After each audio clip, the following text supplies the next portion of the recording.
What is up, y'all? I was asked by a good friend of mine, his son is getting into soccer, to show him some kicking drills.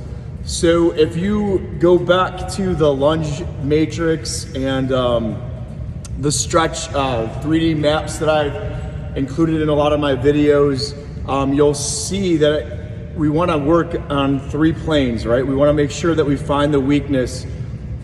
What plane of movement is the one that's giving us the hardest time? And kicking is a lot of balance and being able to control yourself, because you're actually on one foot, you're landing on one foot a lot of times. So let's just start off with some basic kicking exercises. So you'll see a lot of runners do this, and this is an excellent way to warm your body up as well. And just runners, if you ever watch them, usually what they do is one plane, right? They stand, push their hands on the wall, and they go like this, right?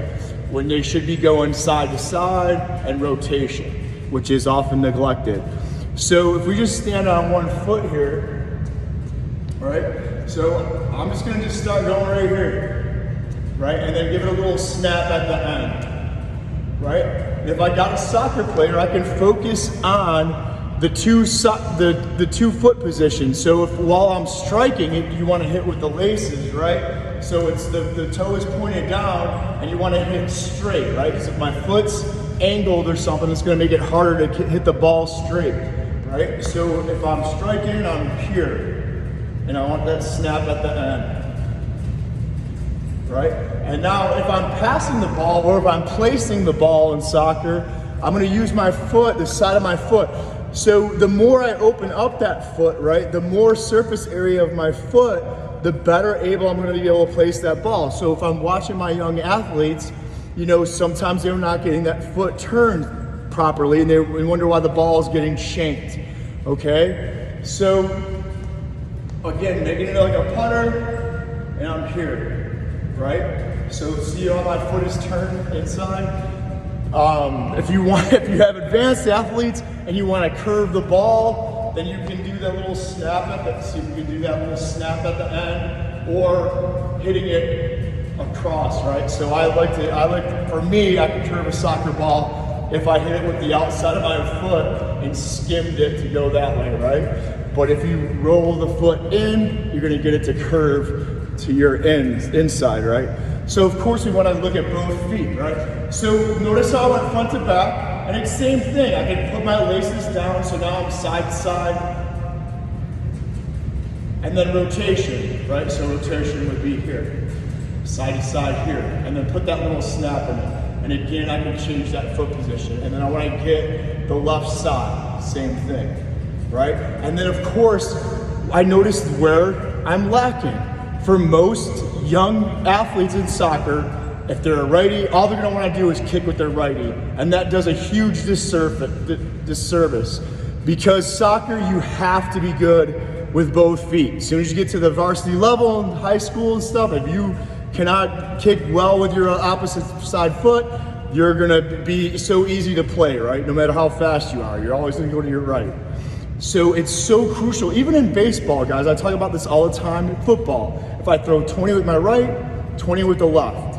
Always get your young athletes, but in baseball players, it's crucial that they won't kill their arms, and they'll balance their core out, which will actually make them throw better. And then you might be surprised.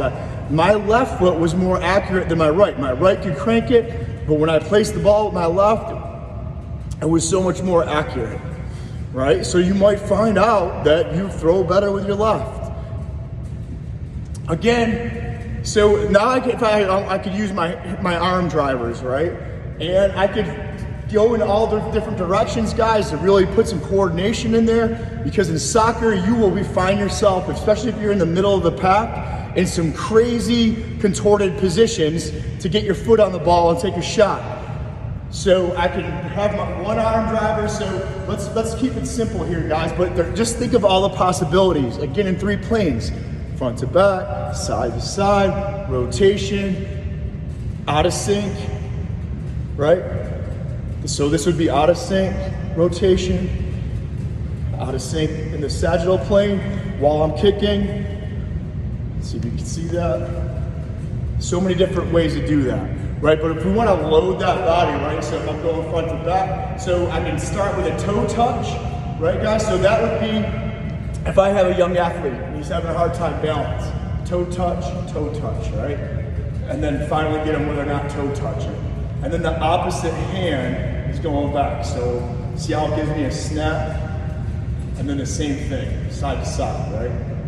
Load, explode. Rotation. So the arm is like going back. It's giving us loading and then exploding. Okay? So let's take it a step further, guys. So when you're kicking in soccer, you usually want to land on the same foot that you've kicked with. So I strike the ball and land with that same foot, and that usually keeps the ball down, right? In football, field goals, usually you don't, right? I lean back, and then if you do that in soccer, you're going to shank the ball over the net. So again, I could do my strikes in plank, right? So front to back, so I can, and then come back, kick it again, and then side to side.